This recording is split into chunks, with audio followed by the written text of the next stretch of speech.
get streamed for tomorrow? Yeah. This is maybe the most controversial man on the entire internet, and this is him getting punched in the head by probably the most violent man in the UFC, Strickland. The man in question, Sneako, is one of the biggest streamers on the entire planet, and you've probably seen him before, or maybe you haven't, seeing as he's banned from YouTube and TikTok and probably a lot more places, but this week he's been making headlines. So, when I heard the most controversial streamer on the entire planet, who had just fought the most psychotic man in the entire UFC, was in my city, I knew I had to get this conversation on camera for you guys. And while I thought I was just gonna talk to Sneako about why the fuck he would fight the craziest man in the UFC for a live stream, I ended up learning a lot more. Be sure you smash a like on the video because we are the first channel on YouTube to cover this. And without further ado, I present to you, Sneako. You can ask. I might ask you some wild questions just afterwards. No. If you want to take it out. Hey, we're live now? Yeah. Nothing's getting deleted. That I don't want anything deleted. I want it all in. This is it. I'm an open book, man. I'm gonna jump right into it. Sneako. What's up? Thanks for coming on, man. Thanks for having me. Yeah, thanks for having us. Thanks for coming on. Yeah, thanks for having me, bro. I'm gonna jump right into it. The whole world has been talking about you a lot this month for reasons that we'll get into in a second. I saw you on Joe Rogan. Not on it. I saw him talking about you on Joe Rogan, ESPN. That was on ESPN? Yeah. You didn't know? No. Oh, I'll show you the clip. My team is slacking. I should have had that clip. I should have reacted to that. I'll send it to you. But how do you feel right now? Because I feel like you're the biggest you've ever been. I think that like every month, I would say, I don't want to sound flexy when I talk about this, but like I think every month I trend for something. There's always it's always a lot of ups and downs. And I think you are right. I think like right now it's the biggest I've ever been. And I think I'm on an upward trajectory. This year's going to be good, and I'm looking forward to continuing to collab with good people and break it to the mainstream. It's a cool time. Here's Discord's going off. It's an interesting time to be canceled but still break through to the mainstream, and I think I'm doing it. And I want to like show everybody that it's possible.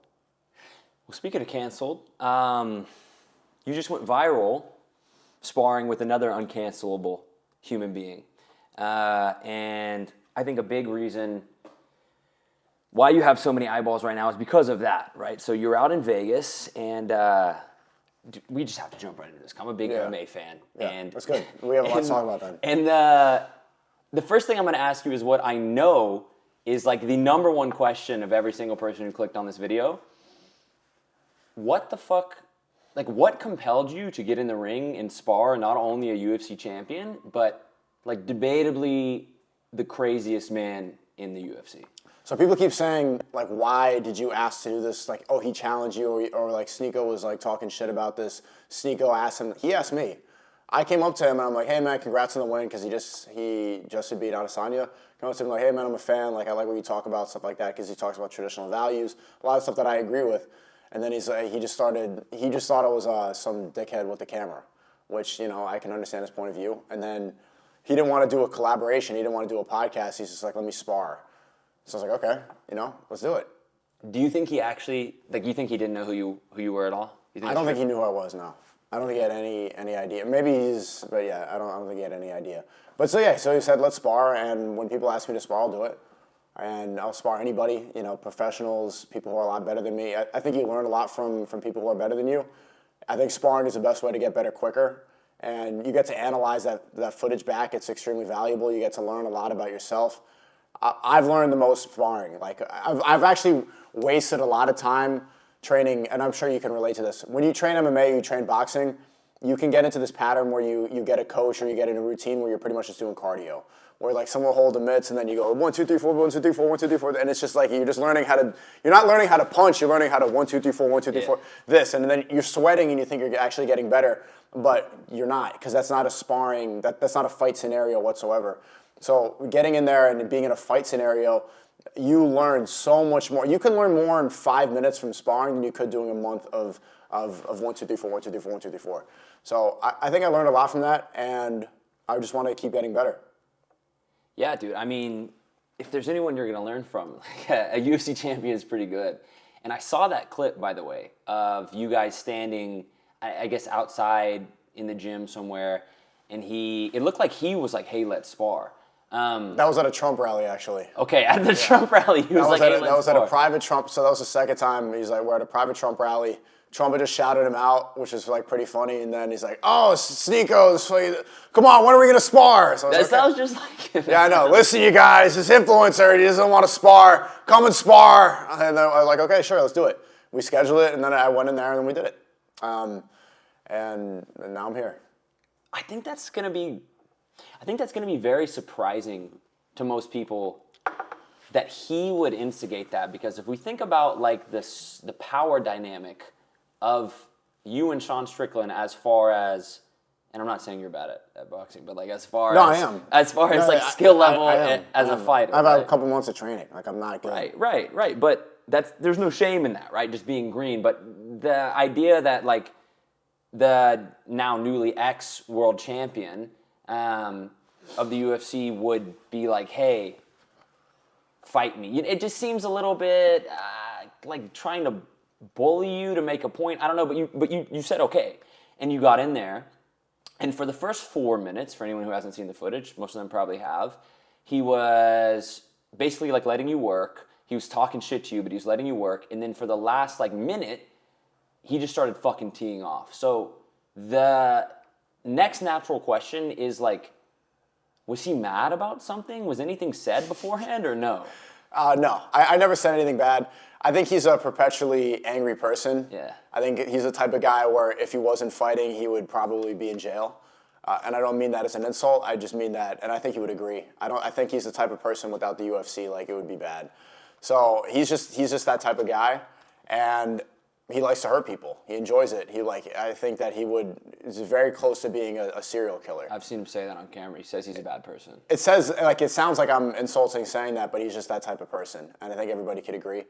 And I've seen a lot of people discuss it, and obviously I don't want to keep on talking about it too much, because it's like, I see people in the fighting community just saying like, "Oh, you're trying to," but whatever. But I'm asking you, like, yeah. So there's a lot of things that I think it was kind of like, I think we saw it the same way, and a lot of like when Joe Rogan talks about it and Andrew Tate talk about it, and other people don't understand. So there's a lot of people that get it.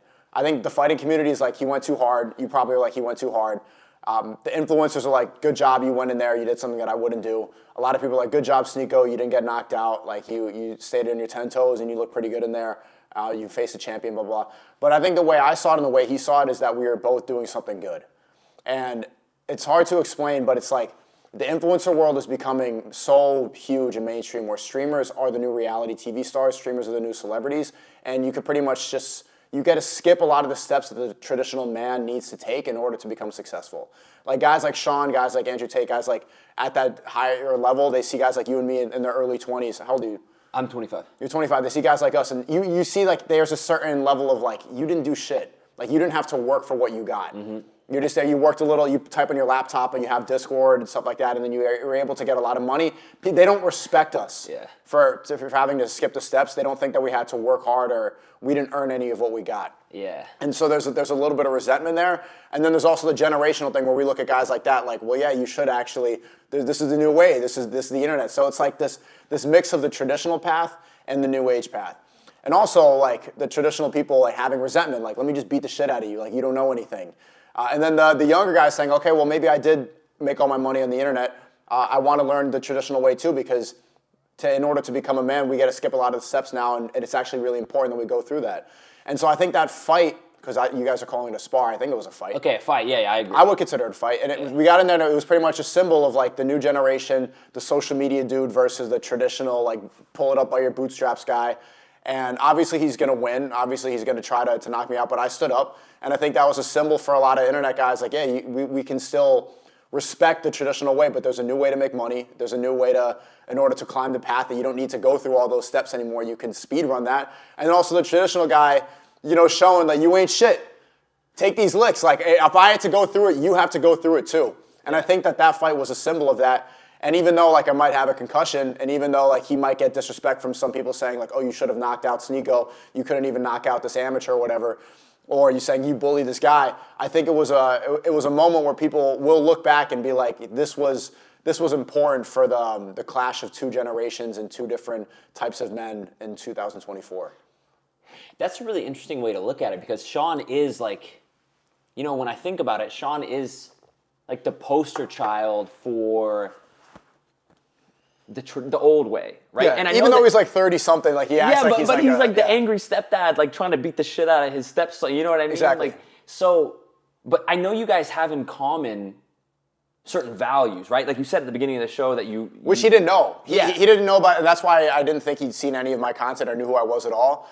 I think he had just, you know, seen like viral stuff or just like he got some messages from people like trying to make me look bad. You know what I'm talking about. Yeah. But he didn't have any idea who I was.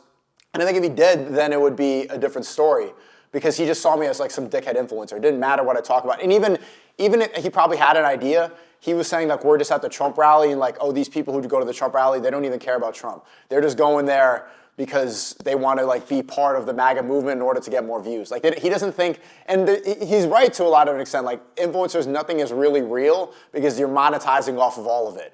Like even this conversation here is fake because we're both monetizing it. I have a question about so that. So it's almost like they don't think that any of it is real, any of it is genuine, and all this is stupid. Just let me punch you in the face because all of it's fake and influencers are all gay.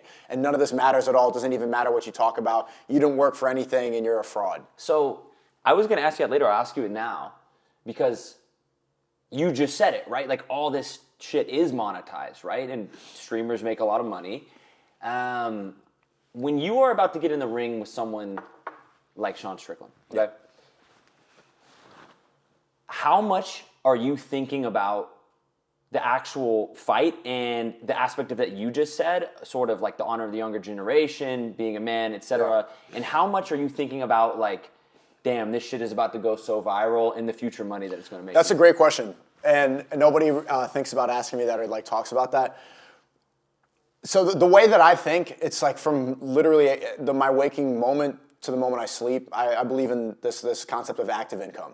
Everything I do is work. Everything I do, like when I turn my brain on from the moment I turn it off, I'm always working. And everything should be monetized as long as I'm awake because of how easy it is to make money from your internet, from your phone, from your computer. Like everything you do, you should not waste any time. All of it should have some ROI. So when I was going into that, I remember like having this surreal moment before. Like I was going into before I went to the UFC PI, the Performance Institute, I went to the mall to get a mouth guard because the last time I sparred somebody like 60, 70, I think actually 100 pounds more than me, I didn't have a mouth guard and I chipped my tooth. So I'm going through the mall, I'm going there with my cameraman Needles, and we're walking around like Dick's Sporting Goods, like just looking for a mouth guard. And it was kind of like this apathetic moment where I knew that I was gonna get in the ring but I didn't really care what was gonna happen. I was just doing it because I knew that something compelled me, like someone was just saying you have to do this. I wasn't really thinking about it going viral, genuinely. I just think like, okay, let's do it. I knew it was gonna do well, but I honestly, like going into it, like in the whole moment, I don't think I really was thinking about it too much. But at the same time, I think, and this is why I highly recommend everybody start a personal brand, because it takes away the fact that you could profit off of it and the fact that there's ROI in everything you do that's interesting. Like every time you travel, you know, failure, stuff like that. If you get to talk about it and if you get to share your experiences and you get to become more interesting, then there is always benefit. Does that make sense? 100%. Where even there's less of a risk and there's probably less fear because the camera's on. If the camera was off and I just got beat up and then I didn't get to make anything off of it, I would have probably went in there with way more fear. But going into it knowing like, okay, this is gonna be good I wasn't thinking about it too much, but I definitely was. Knowing that it's going to benefit in some way and that it's going to, you know, I'm going to be on a podcast speaking about it. Other people are going to talk about it. It's going to benefit my personal brand. People are going to gain respect for me, all this stuff. That probably takes away a lot of the fear. And I notice that a lot because I spar all the time. When I spar and then if I'm streaming and I'm doing something risky, I don't care anymore. Like I even remember, this is a weird example, but I remember being in Universal, which is like one of the, like a Disney, theme park. A theme park. And I remember going through all these horror rides. And when the camera's on, horror, and then I remember we lost connection because it went into a cave. And as soon as it went into the cave, I was with girls and I was with my friend Neon. And as we both of our streams disconnected. And as soon as we're like, oh. And the girls are still freaking out. And I'm just like, whatever. We don't care. Like yeah. all of it, like none of it matters anymore because if I am not able to benefit off of it, if I'm not growing, if there's no profit, then I really don't care. And that's kind of in a way, it's good and it's bad because you're always going to try to be growing and that you're always going to be investing into your personal brand, which I highly recommend everybody watching this do. But then you don't really get to enjoy life like a normal person anymore. And you can take that as you will. Like that's good and that's bad. Like now I can't sit at a beach anymore. I used to be able to enjoy things like being broke. I went with my sister to California. We started from the top of California and drove all the way to the bottom of California. Like we would like sleep on the side of the highway in the car, and then that was like really fun. Like experiencing life like a normie. I can't do that anymore because if it's not a giant whole experience, if there's not like celebrities and this is going on and you're battling this person or there's beef here or I'm like fighting this agenda or I'm exposing this, like the stress of everything in my life now, that makes it more interesting and it's kind of like I'm living a movie all the time. And I don't know how I would be able to live without that movie. I think sometimes about what it would be like as a normal person or if I ever retire, and I don't even know like how I'd be able to go back now. Like I was thinking about if this ever stops working, if I could get a job, you know, Never. I don't know how it would be possible. Never, and not because you couldn't literally work a job, but because it's one of those things where when you see it, you can't unsee it. Yeah. Right? Like you can't unnotice. You can't unnotice, and I think that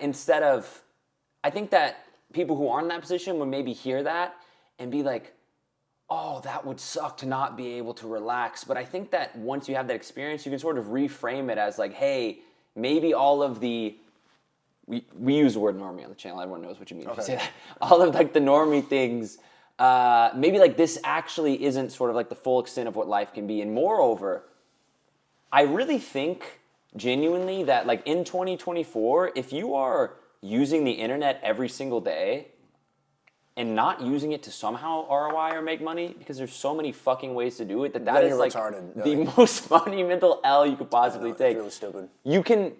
You can go get punched in the head by a world champion UFC fighter and indirectly, and directly I suppose, make money off of it. Speaking of which, what does it feel like to get punched in the head by Sean Strickland? I saw black a couple times. Like, you're just like, oh, like I'm getting punched in the head. I want to move out the way.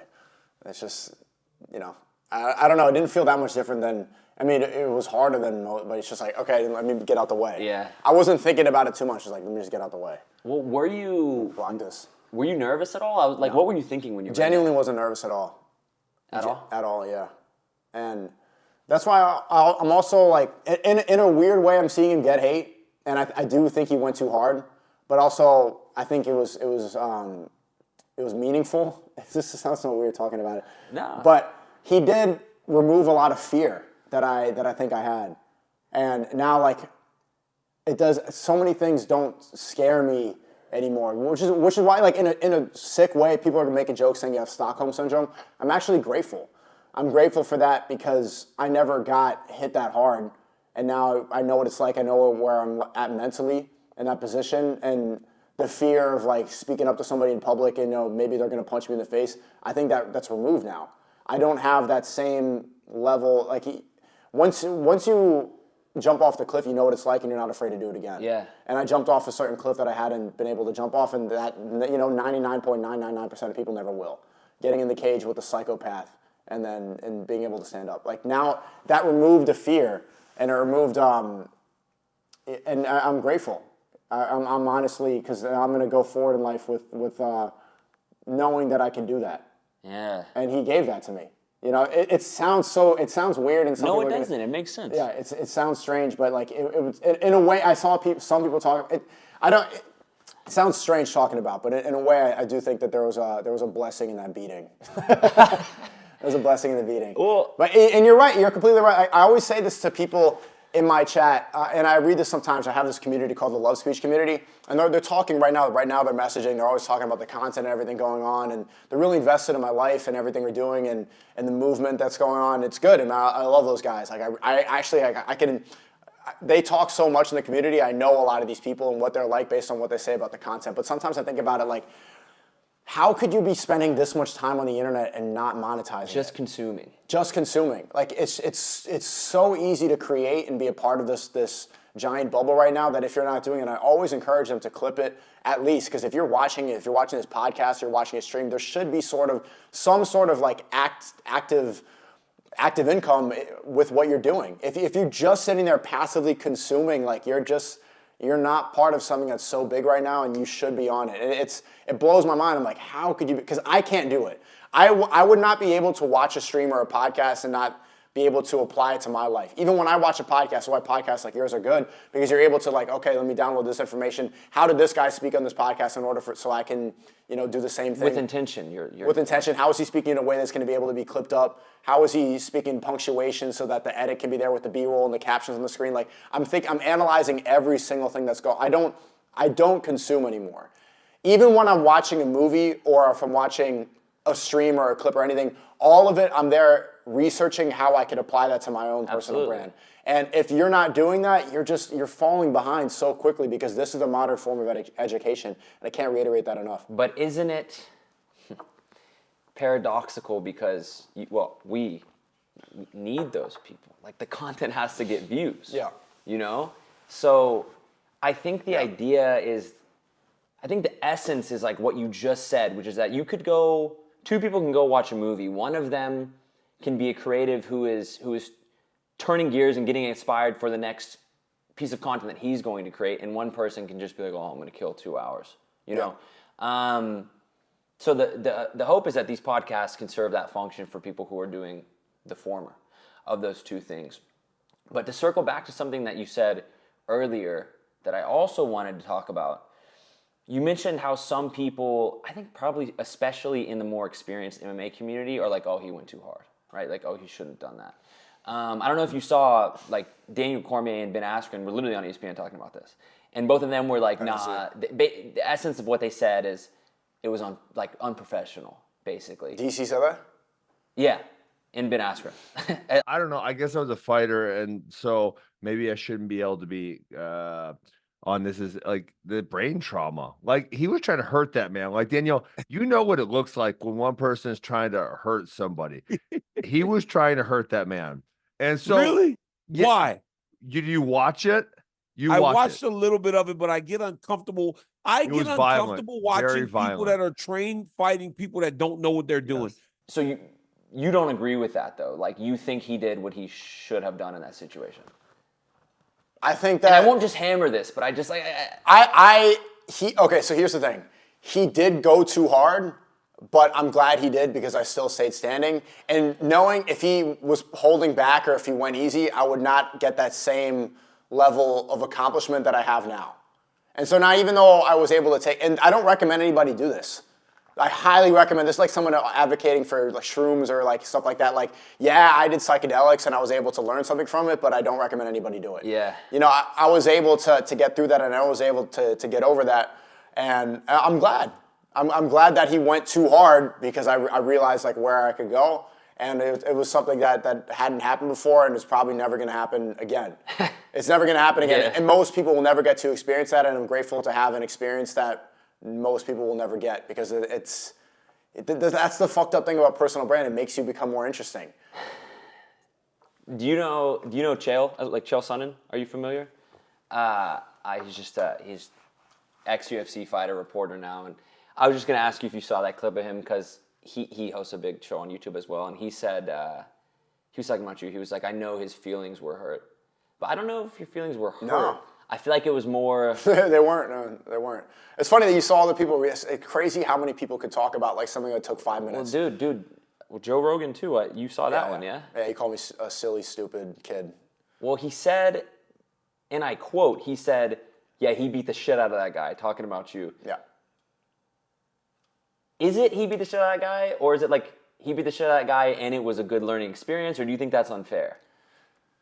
He just Because you didn't fall down, like you didn't get knocked out, and it looked like he was literally hitting you as hard as he could. He tried to. Yeah. I'm still here. Yeah. I'm still here no matter what they say, man. I understand the concern. I think everything that everybody said is correct in its own way. Does that make sense? Bro, that's the most non-Sneako shit I've ever heard you say. That's so, like, everybody's right. Everybody, because I think that was supposed to happen. And I really believe that everything happens for a reason. Yeah. I think that was supposed to happen. I think everybody was supposed to have that reaction to it. I think everybody has a justified point. I think Sean went too hard, and I think he also did the right thing. I think it was stupid and risky, and I also think that I was able to stand up. Everybody's right. Does that make sense? Yes. I have a very just... It's fine. I don't understand it. Whatever. Maybe I'm concussed. But No, it's good. I think everything happened that was supposed to happen, genuinely.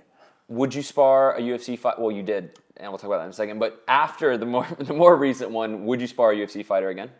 Yeah. Would you spar Sean again? In a couple weeks. I need my brain to heal a little bit. Do you think you guys will like reconnect? Yeah, we had plans to actually train on Saturday. What's shit. today? Monday? Yeah, we were supposed to train on Saturday. Yeah, I think so. That's how I made a lot of friends when I was growing up. You know, you get in a little fight, and then you kind of gain respect for each other, and then you move forward. I think a lot of male friendships start that way, but who knows? You know, I don't really care too much if he wants to train, if he doesn't want to. He's busy. He's doing his own thing, and we'll see what happens. But yeah, I would train again, and I would spar again. I think next time maybe with headgear. Yeah, I was gonna say that, bro. And maybe a ref. Yeah. I think I'd bring a ref in there and not He threw towels in. He just didn't. And everyone said like, "Oh, Sneako's team threw the towels in." That wasn't my team. That was Sean's team. I didn't have a team there. I had my camera guy and my manager. Like that was it.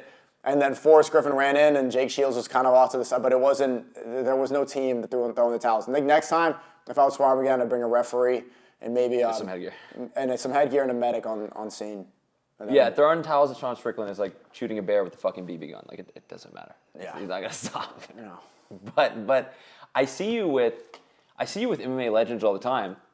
I just saw you training with Nate Diaz or sparring Nate Diaz, which I want to get into. But training and sparring. Yeah, training and sparring with Nate Diaz. But what I wanted to ask you first is like, I see you with these guys all the time. Obviously, you're training as well. What's your like overall objective in the MMA community? Do you just want is it just something you like? I want to take a fight this year. Okay. I think it's about time. I think that's the next. I think that's the next step. Boxing or MMA? I'm not sure yet. I like training both. I'm about to go train with Merab. I can't pronounce the last name. The Georgian fighter. He just won against Henry Cejudo. Yeah. He just won against them. I met him last week or something like that before the fight. He seemed like a cool guy. Very funny, and he's a wrestler. He comes from a wrestling background. Training with the Basharat Bros, they know how to do a lot of kicking. Jake Shields, he does like American Jiu-Jitsu. He has his own style. So I love MMA. I love the sport. Here's the way I view it, because I have a film director's brain. You know, everything is kind of like, I see myself, and I'm being really honest here, podcast. I see myself as the main character in a movie in my head. Yeah. And I think everybody kind of does to an extent. I think everybody does. But you have to be in reality. Some people live in a false reality. They live in fantasy movie. They live in Disney movie in their head. And Disney's the most fabricated commercial thing of all time. You need to actually see the world and then actually believe that you're the main character and then operate properly. Not like everything's going to be handed to you, but if you're a man, that you need to work for it. You know, you need to go through certain struggles. What I see right now, after getting canceled and after everything I went through the past couple of years, I think this fighter arc is like just another storyline in my storyline. So this is what I'm supposed to be doing right now. I feel very compelled to do it. I want to keep on fighting. I'm very passionate about it. I love the UFC. I watch MMA every single day. I watch boxing. And it's about time now. Like that's what I'm supposed to do in order to level up and in order to get to the next step. And I think when I'm 35, I always say this is my goal. When I'm 35, I want to start directing movies. But I want to collect enough experiences so that I'm able to direct a compelling movie and tell an interesting story.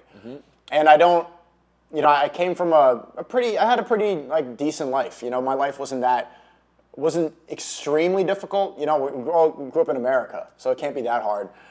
And so I want to gain more experiences and have more interesting stories to tell and be around more people, because if you don't have experiences, then you're not going to be able to write a story. You're not going to be able to write a character if you haven't seen characters from all over the world. So the way I see it right now, this is what I'm supposed to be doing for the next couple of years, is fully dive in, take some fights, get in the ring, train as hard as possible, see what you're capable of fighting, and then go on to the next thing. Do I think that I am a fighter? Like, am I supposed to be a fighter? No.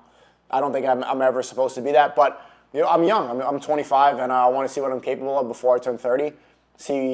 Before I get too old. I always repeat this.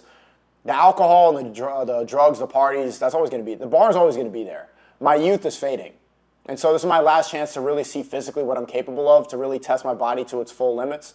And then when I get older, then I can relax a little bit and then, not take this as seriously. But this is my last chance to really see if I'm capable of being an athlete. So I want to take that opportunity completely. So would you do an influencer boxing match or like fight an amateur I just want to fight. I really don't care. I would take an influencer fight. I don't really want to fight for money that much. People always say like, oh, you need to make this much for. I just want to get in the ring and have the experience. I just want to beat somebody up. I just want to win. I don't really care too much about it. I would fight amateur off camera. Like I think that's what I've always wanted to do as a boxer is like go through the amateur ranks, train hard, go through a fight camp, fight another amateur, and then see what you're capable of, and then maybe go pro. And then eventually do an influencer boxing. But the reason I wanted to do that is because of how the old guard of boxing is never really respected. Yeah. And the same reason why that fight was necessary with Sean, because like the old guard of boxing and MMA, they don't respect guys like me. We come in with a lavalier mic and like, hey man, I'm here. Like they're like, who's this dickhead running in here? You've been training for 2 months. It's that animosity that I don't like. So I want to do it the traditional way. Well, yeah, it took. I mean, and he still doesn't have the adoration of all the traditional boxing guys, but it took Jake Paul a long time to sort of like break out of that box, I feel. And he's still in it. He's still in it. He's still in it. But I would say to begin to sort of recreate the narrative. So if you took an influencer boxing match, who would you want to fight? A good question. That's a good clip. I don't know. I really don't know. I don't have anybody in my mind. Wallahi, I don't have anybody specifically that I want to. I don't think anybody makes a lot of sense. There's some people, the people that I want to, like the same clout level, which would make sense. They're scared. They don't want to. And there's some that's possible, but we have to talk about it. But nobody comes to mind specifically. I've seen a number of people try and call you out on Twitter to fight them. Yeah. Have you seen it? Yeah, of course. I know what you're talking about too.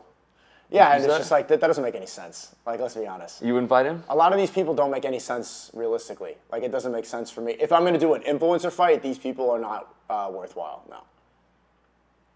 What do you think? You know who I'm talking about, yeah. I think he's good enough, but you're saying, like, you want to... If I'm going to do an influencer fight, it needs to be an equal level, like, clout. Because that's the only way it makes sense. If I'm going to fight somebody amateur, then I'll do it. But then it's not going to be a whole event. If we're going to do an event, it's got to be in an equal exchange. Yeah. Or else you win. Even if I win, you win. I don't like that. I get it. Yeah, I had he's a friend of mine. So I saw it on Twitter. But, yeah, bro, I think that if you actually do that, if you actually do the amateur to... like, especially if you did it off camera, then an influencer boxing match, that would really kind of like rewrite the script or be really different than what most of these guys are doing. So I think that'd be interesting. I also saw you sparring, like I said, with Nate Diaz, and I want to ask you about that as well.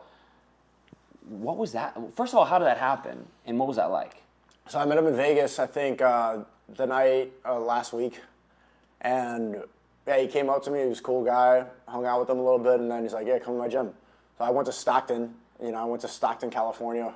Another kind of a strange place to be. Life is really a simulation when you think about it. Like a couple of years ago, I was playing UFC in my college dorm, like playing as Nate Diaz, and then when I'm just in Stockton, like he's teaching me the Stockton slap. Crazy. Or like I remember 10 years ago, I was in high school, I was listening to the Joe Rogan podcast, like smoking weed in my room, and then you hear like this influencer Sneako, the streamer Sneako, like why would he do? It's just it's crazy. The internet is so cool.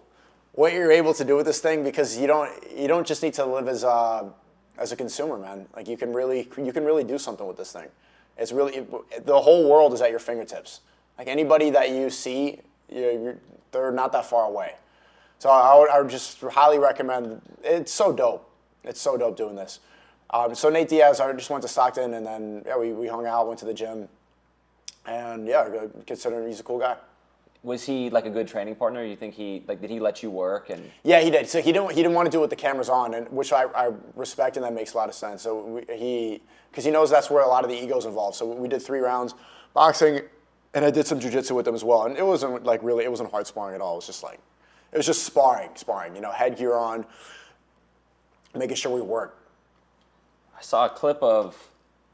It's like an arm bar, or you turn it into a wrist lock or something of you guys rolling on the ground. First time doing jiu-jitsu, yeah. Ever? Yeah. First time ever. Imagine, bro, your first time training jiu-jitsu is with Nate Diaz. That's literally my first time ever doing it. It was like everyone start. I'm like, I don't. You realize how insane that is? Right? I don't know how to do jiu-jitsu. Like I didn't know. They're just like, okay, we just tap hands. Like what do I squeeze or something? Like grab it on. I don't know. I'm just doing what I saw on TV at that point. I'm probably like literally just doing what I saw Nate Diaz do in fights. Do whenever you were playing UFC. Like literally doing Nate Diaz moves against Nate Diaz. Like oh shit, it's surreal. Yeah. Yeah. I mean that's crazy, bro. Like that's. Yeah, bro, cool guy, really cool guy. That's the power of the internet, right? You grow up watching these people, and then in the same week, well, you didn't grow up watching Sean Strickland, but you grew up watching Nate Diaz, I'm assuming. Yeah, I did. In the same week, fight Sean Strickland. Roll with Nate Diaz. Fucking insanity, because you film yourself and post it on the internet for years and years and years, and work for years and years and years. Yeah, all created from laptop and phone. It's wild, isn't it? This is the future. It's another reminder. Everybody watching this right now, start right now. Now is your time to start your personal brand. You know the number one thing that annoys me about these people that watch streams all the time and like that agree with all my message and stuff like that? If you agree with my message and what I talk about, then you should have the balls to put your face on the internet. You should start building your personal brand now, and the reason that people don't put their face out there is because they're afraid of criticism. You know, they're afraid of putting their public self out there because they don't want the internet to hate them. You should take that first step. As soon as you take that first step, you put your face out there, you start saying something, you have to put yourself out there. You have to put your resume out into the world and see how they're going to react to it. Everybody should be doing that. Like every man should be doing that because of how much money there is. And if you're not doing that, it's because you're afraid of criticism, which is gay. Stop being gay. Put your personal brand out there right now, man. And I see everybody in my community all the time like that criticize me, they call me lazy. They're on my life consistently, but then they're too afraid to put their face out there. Like there's one dude, I'm gonna call him out in my community. His name is Ambitious Mindset. His name is Ambitious Mindset. He knows, right? They're going to be laughing hard. But ambitious mindset. How are you ambitious, but you're not ambitious enough to put your face out there? Like that's how you need to build yourself up. Like that's what's going to take you further than most people. If you're a random AVI, nobody's going to want to collab with you. You're missing out on so many opportunities. You're missing out on podcasts. You're missing out on everything that the internet is able to give you. The internet can give you the world right now. So be ambitious. I think that realistically, the idea, you keep saying personal brand, I think personal brand is going to become like outdated at some point. I think that, really? Well, in an increasingly digital world, right? Like I think you're either going to have an online presence and be notable, or you're going to fucking lose. Like I agree 100% with what you're saying. But I'm saying I don't think people even realize that they may not have a choice in the future. Everyone is fucking strapping Vision Pro. It's a matter of time, in my opinion, until we're all plugged in all the time. And I think it's a massive missed opportunity to not put yourself on the internet in every single way possible, which you've been doing, by the way, since you were how old? 12? Yeah, like something like that, yeah. 12.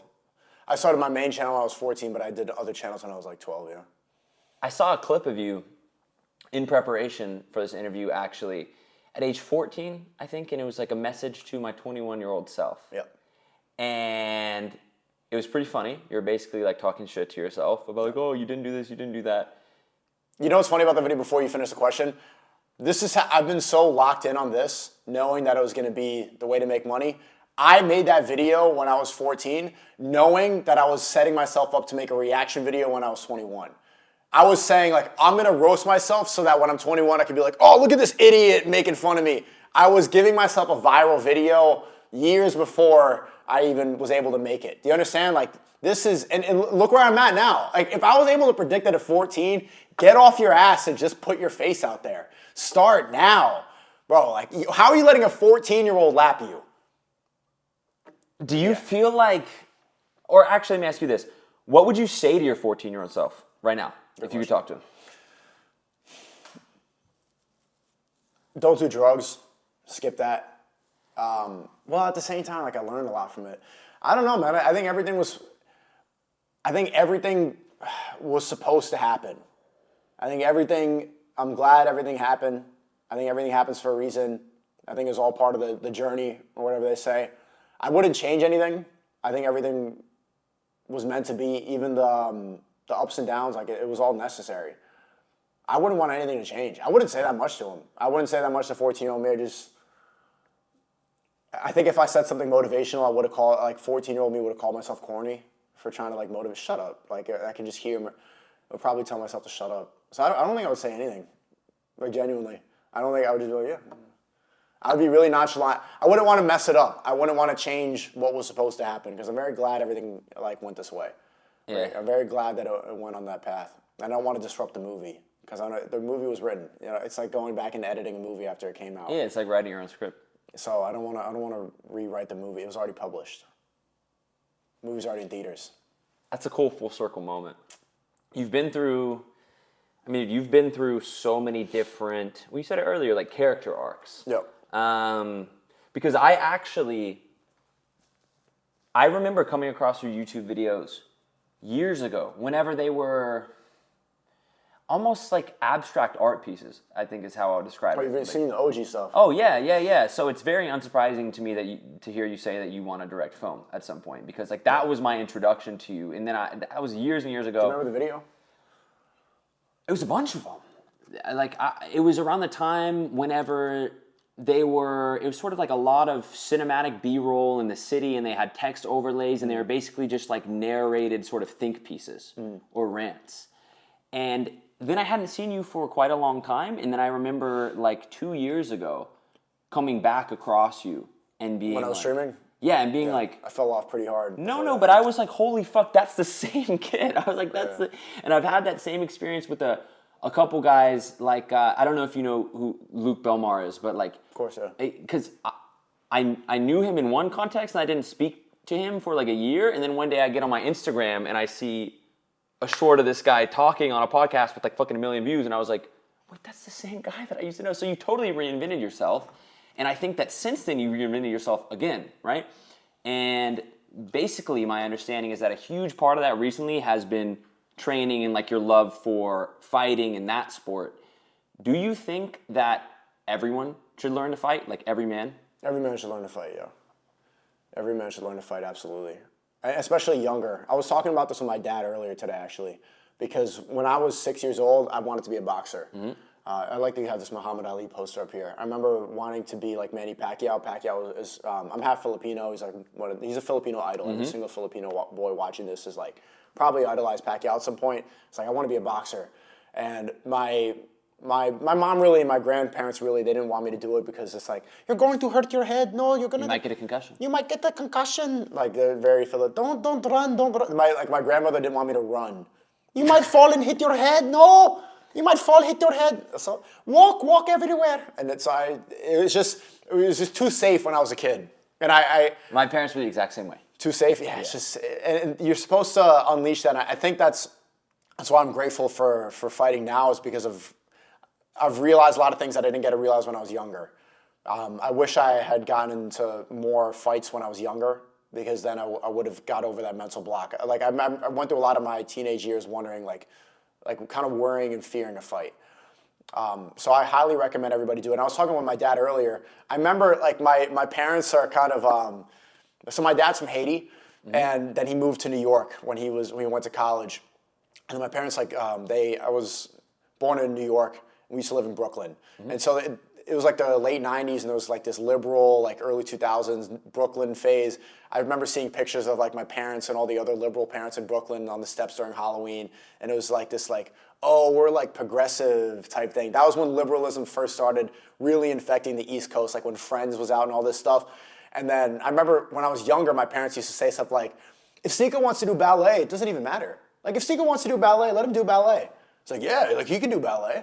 I never wanted to do ballet, but they were like, he could do ballet, like to kind of like prove to themselves, to the other parents, and it's not their fault. That they were progressive. Yeah, they wanted to show how progressive they were, and it was like this justification. I remember like hearing it in their voices. Even now to this day, I could hear it playing like, if he wants to do it, he can.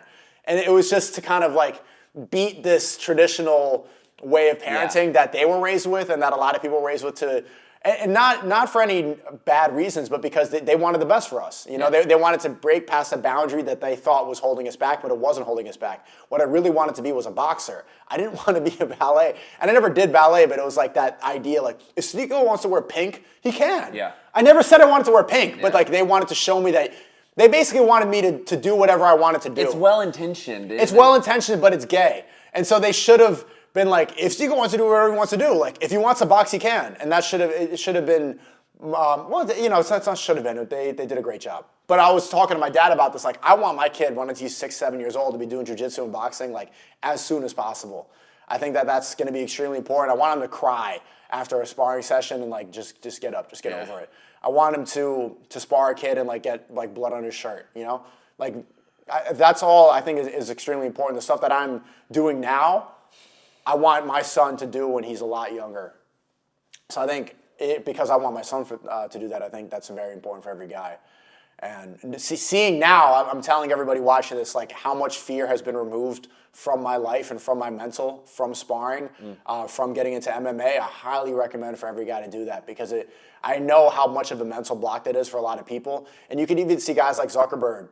Zuckerberg, like, it's funny, you saw him at the last UFC 298. He's I kind saw of like, the memes. he's like, kind of robotic, but he was so much more robotic 5 years ago. Yeah, he's feeling it. He's a little more like, like I'm glad that he's getting into it, even though, like, the guy ruined a lot of people's lives with all that, and, like, lockdown businesses and, like, misinformation on YouTube. But seeing how more confident he is in speaking now because he's doing MMA is a testament to the fact that gets rid of a mental block, and that he gets rid of a dorkiness that a lot of guys carry, especially as you guys make money on the internet. It's funny how that works. To your earlier point of, like, whenever, because I had a similar experience, whenever you are protected by well-intentioned parents when you're young, and then... Where'd you grow up, by the way? Texas? Where? Oklahoma. Oklahoma. So the fucking middle of nowhere, dude. And then you get older, and you end up in your, late teens, early 20s, actively seeking out those things that they tried to protect you from, and they make you better. And then the pendulum swings back, and you have kids, and I have kids, and it's like, no, they're going to do all that shit, right? It always goes one way or the other. It goes one way or the other, but I think it's a really interesting topic, but I do agree with you that, like, especially as someone who started training recently, that it's a really, really good thing for every young man to do. And you've seen it become way more prominent in the influencer space as well in the past, like, I'd say 5 years. And I don't know if that's just because of sort of a larger seismic shift or because some certain guys made it cool, but you see it in, like, everything, like all the Bradley Martin memes, like talking about, fighting UFC fighters, which, by the way... Shout out to Brad. Yeah, shout out to Brad. By the way, I saw a clip of when he had Sean on his podcast, Sugar Sean, and Bradley was like, you in a street fight. And Sugar Sean was actually like, I don't know, like, if I get your back, but you're a pretty big guy. Who do you think wins that fight in the street, Sugar Sean or Bradley Martin? Sugar Sean or Brad in a street fight. I think it does depend on the situation. It depends on, because a street fight is not sanctioned. You don't have to go in there and tap gloves at the same time. I think if it's in an octagon, I got Sugar Sean. But a street fight, like, who's angrier first? They're right there in my apartment. But who's swinging first? I don't know, bro. Street we fight, release both of them into the same room. But that's never how a street fight starts. Okay, let's say somebody sucker punches somebody. How about this? They're out at a bar, and Bradley instigates. He's pissed about something, someone told him he wasn't 260. I don't know. He's angry. And he walks up to Sean and he tries to punch him. What happens? I think I've taken a Brad punch. I think Sean can eat a punch, and I think he wins. I got Sugar Sean. Bradley Martin's fucking massive, bro. I'm aware. I'm very aware. He's a big guy. I think Sugar Sean could eat one of those punches and then come back and then hit him with that Irish precision. Look, man, I've never been punched by Bradley Martin. Well, what do you think? Who do you got, Brad? I don't know. I don't know Brad like that. I don't know. I've never. I mean, he's 260. I have seen him in person. He's big as hell. Mm-hmm. I think that, in an octagon, it's obviously, but in a street fight, like, if Bradley just, like, tackled him, and started elbowing him in the head, because there's concrete, right? So like if you body slam someone on a fucking sidewalk, they could, you know what I mean? You can't curb stomp people in an octagon. You can, but I don't think Sean will let that happen. I don't know, bro. I think Sean is good enough to be able to prevent that. I think I got the professional fighter. Yeah, the only reason I say this is because Sean's like smaller. If we're talking fucking middleweight or up fighter, it's a no-brainer. It's because Sean's literally. Yeah, Sean's so small. He's 135. And he's. But he'd kill me. He'd kill me with one. Both of them probably kill me. But anyway, I know. But that's why it swings one way or the other way. Like the influencer space gets all like welcoming and fruity and stuff like that. So then fighting becomes prevalent, you know, and then everybody gets into fight, and then it's gonna soften up again. So it always goes back and forth. It's the balance of the universe. Yeah, I understand. I know you have a flight soon, so we'll wrap it up. That's it? You don't have any more? No. I'm not wrapping. I'm saying I'll wrap it up soon. I'll ask you a few more questions. The other topic I wanted to cover, because you brought it up actually on a number of occasions, is, I mean, really just business and personal brand, right? Your streams are bigger than they've ever been. Thanks. I appreciate it. Yeah, they're huge. I mean, you're one of the biggest, if not, are you the biggest on Rumble? Of my generation, yeah. Yeah, one of the biggest on Rumble. I would say, yeah, I'm the biggest on Rumble when it comes to like streamers. Yeah, and I gotta assume it's only gonna get bigger with the recent event. So, but here's the thing: I doubt you even watch any of the streams. I did in preparation for this. The VODs. Yeah. You're not watching them live though. Yeah, but for the same reason that you said earlier. Like, Yeah, how I often do you watch a stream? I know, but that's just how it works now. Yeah, but I see the clips all the time. You're fucking everywhere. So just generally, like, how's business for you right now? Well, everything is better than it's ever been. You know, it's busier than ever. It's getting more hectic. I'm running a lot more. We're continuing to expand active income. My clothing line, Fouchard, is continuing to grow. I got supplements that I just partnered with Sabre, and I take those every day. I'm continuing to grow everything. Real estate as well. I'm just talking to these crypto guys more. It's getting more hectic, and it's like a lot to deal with a lot of the time, especially like when there's just a lot of. I'm very busy. I'm literally busy 24/7, and I don't think it'd be possible if I wasn't completely locked in.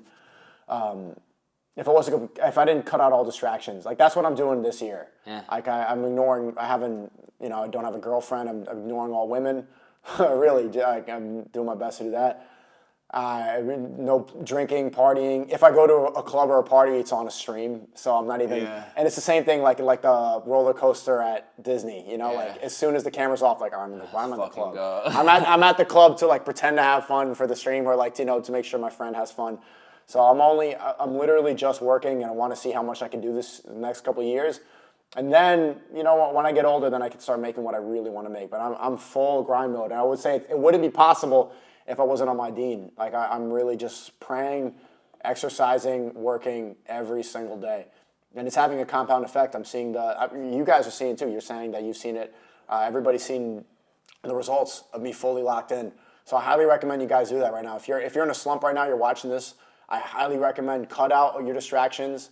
Stop being a vegetable, playing Fortnite, and then see what you're able to do. Just gym, work, prayer for a couple months. Your life is going to turn around. It's just having that discipline.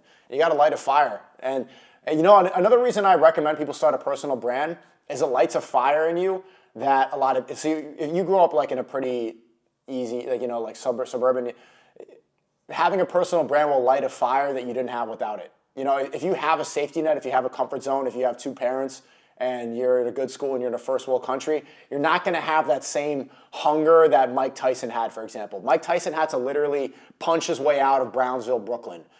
You're never going to be able to have that same sort of hunger, but starting a personal brand and having that competition on the internet is going to ignite something that you're not going to be able to find in your hometown. How did you know I grew up in the suburbs just from talking to me? Well, you said it. I thought you just knew. I was like, this one. No, I wasn't testing you. You said earlier, like, Oklahoma. Yeah, well, you were right. You're right. No, it's probably pretty obvious. Anyway, sorry. Totally derailed it. To your point, I think, like, there's been a... But also, come on. Yeah. I think there's been a shift, dude. I think there's been a shift.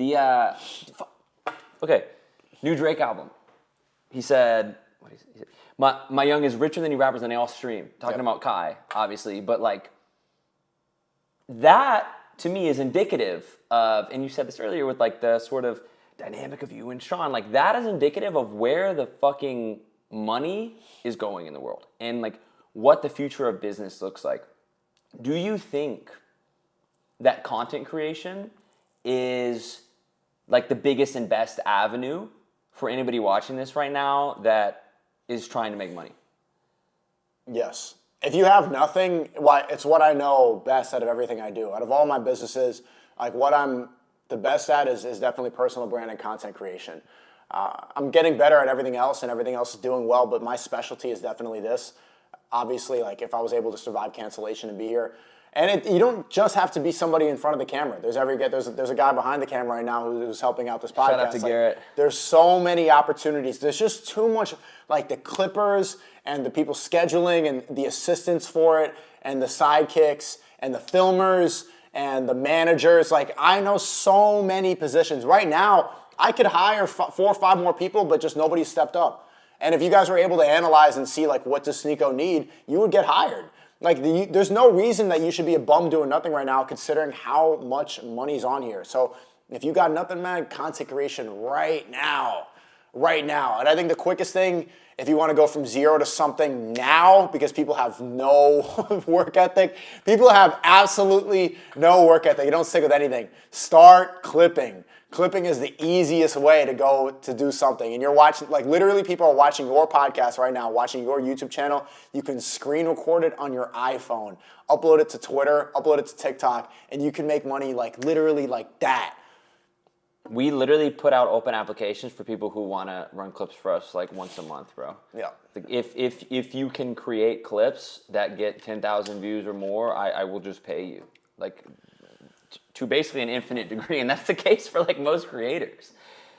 And I think what people should also know is that when you start a personal brand, it can grow into, it maybe starts as one thing, like just ad rev or, you know, like just sponsors or whatever. But you were saying earlier, like, well, we have the supplement company, you know, we have active income, we have this. Obviously, with what you are willing to share, I don't know if you're under NDA or anything, like, can you kind of quickly break down like what your whole sort of like stack of businesses looks like right now? Like obviously there's the streams that bring in eyeballs, but then like what all is making you money under that? So, I mean, I'm under NDA with some things. Technically, I'm still under NDA with, I don't know if I can say this, I think I can. Yeah, I'm still on, I still work with Easy. So I can't say that. I'm just thinking right now, like. You're good, bro. Yeah. You don't need to cut that out. So I got Rumble. You know, I make a lot of money on Rumble. I make a lot of money on Snapchat. I make a lot of money from active income. I make a lot of money from Sabre. I make a lot of money from real estate and crypto. I make a lot of money. There's always something. And it's everything I do. Like every time I'm on my phone, like my screen time's really high. It's never wasted. Was that your question? Like where am I getting my money from? Sneako's in real estate, bro. That's good to hear. That's big moves. Yeah, finally, yeah. Big moves. I want to get one I was just talking about that. I want to get one in Dubai real bad. I've never been. I got Never it. been? Bro, I got it. You look like a guy who'd be in Dubai. What does that mean? You look like, you know, like you go there. Yeah. How about you? What's your breakdown like? Relatively simple. I mean, like it's the business model for content creators is obviously you have the top of funnel that's bringing in impressions, which turn into, I mean, if you want to be really blunt about it, leads for different businesses if they end up buying something. So I have a community called Champs Only, which is like entirely crypto focused. I have a high ticket community for people that want to work directly with me, grow personal brands, things of that nature. And then I'm not going to turn this into like a crypto podcast, but like that's where I've made a large sum of my money. And I mean, crypto's all over the news again. People watching this video are finally going to be like, oh yeah, I saw the Bitcoin ETF got approved. Like maybe I should start. The amount of texts I've gotten in the past fucking week, like, dude, what coin should I buy? So you've been in the space the whole time, yeah? Yeah, I'm making, Bitcoin's doing really well right now. Crypto's doing really well. Everybody who's in there, man, is printing right now. So I'm just holding. What do you recommend? I ask everybody who's into crypto, should I keep holding for another year and a half? Yeah, bro. If I was because people are texting me every day right now, like, dude, is it too late? Like everything's already It's never too late. Exactly. So this is what I would say. last week, there were $2.5 billion of inflows into Bitcoin because of this ETF. For the first time ever, your fucking grandma and grandpa's paychecks that get deposited, well, not paychecks because they're old and retired, your mom and dad's paychecks that get deposited into their 401k automatically are just being funneled into fucking Bitcoin. And old people who have $100 million that want to put 1% of their net worth into Bitcoin can finally do that for the first time, right? And the Bitcoin halving is in 2 months, and it's the election year. And you fucking know what happens during the election year. The Fed pumps money into the economy to make it easier for the incumbent to stay elected. So it's like a perfect storm. Usually there's a bull market every 4 years. It's only been 3 years, and we're already fucking speeding up. So maybe we break the 4-year cycle because there's just so much shit happening that's never happened before, and we keep going up. But I say all that to say, like, this is how I look at it, bro. I think that, and this is just because this is what I'm very familiar with, and not an expert, but an expert relatively in. In my mind, with my thesis, there's upwards of a 90% chance that these assets are at higher prices within 1 to 2 years. I don't need this money to live. I don't give a fuck if it goes back down 90% and then goes up 200%. I'm not selling basically anything that I hold until we break all-time highs. So I think the answer to that question is like, okay, do you need the money? And I know you don't need the money. Yeah, I was also asking for like the people watching and want to get that sort of value. Yeah, so what I would do, dude, is just find 5 to 10, if you're a beginner, 5 assets that you like long-term, and literally just start slowly buying them on red days in the market. Like, don't blow your whole fucking cash load into this thing, and then if we keep dipping, you're fucked, and you wait underwater for months and months. But like, if you want to get some exposure, even if you only have $100 a month, and you just want to buy Ethereum, Solana, AVAX, whatever, Bitcoin, if you're like super boring. Boring. It adds up over time. Right, not boring to the average person, right? But I mean like relatively much safer, right? Yeah. Bitcoin, because it's essentially considered a store of value now. But just don't be a fucking idiot, and like if you have 1,000 expendable dollars, don't just put $1,000 at once into one of these things, you know what I mean? Yeah. But there's so much opportunity, dude. This kid from Guadalajara named Will, that's a community member of mine, fucking texted me a screenshot last week of an $80,000 airdrop he got from Jupiter. I know guys that got airdropped fucking $300K from Blur. Like, there's massive opportunity. I know there's sort of a big stigma around it, which is going to continue to go away because there's ETFs being approved now. Mm-hmm.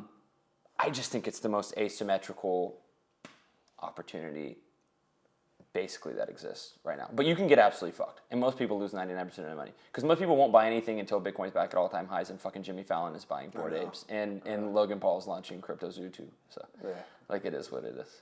But this is your podcast, not mine, bro. Well, it's my podcast, but you're the guest. Yeah. So. I wanted to know. I think it's important to ask these people, especially guys like you. I want to hear from everybody. But yeah, you basically said what I thought you were going to say. So that's good. I'm doing the right thing. Okay, good. Yeah, no, bro. I'm sure you're up big these past couple months. Last question on the topic of money.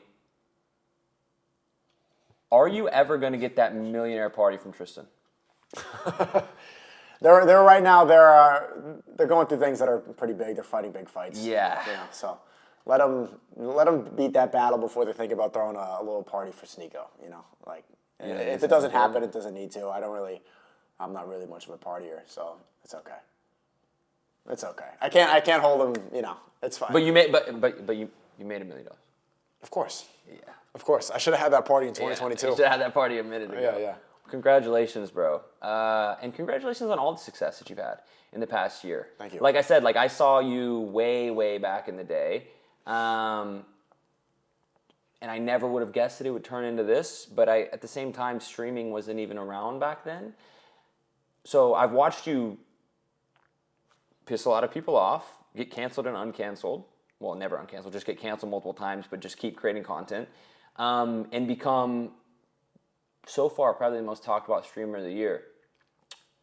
So I think there's a lot to learn from what you've done, bro. And I really appreciate you coming on the podcast, bro. Yeah, I just recommend everybody keep going. Like, I'm not supposed to be here. I'm supposed to roll over and die, you know, be canceled somewhere, and then never come back, and then be hated forever. But I'm still here. So this is a reminder for everybody to keep pushing. You never know you never know what you can find on the internet. There's always more opportunities. Well, guys, make sure you drop a sub on the channel to congratulate Sneako for his recent championship bout with Sean Strickland. All right. We'll have to. Yeah, that I lost. We'll have to run it back after round 2 if there is a round 2. I appreciate you coming on the channel, man, and have a safe flight. Hey, thanks a lot, man. Of course.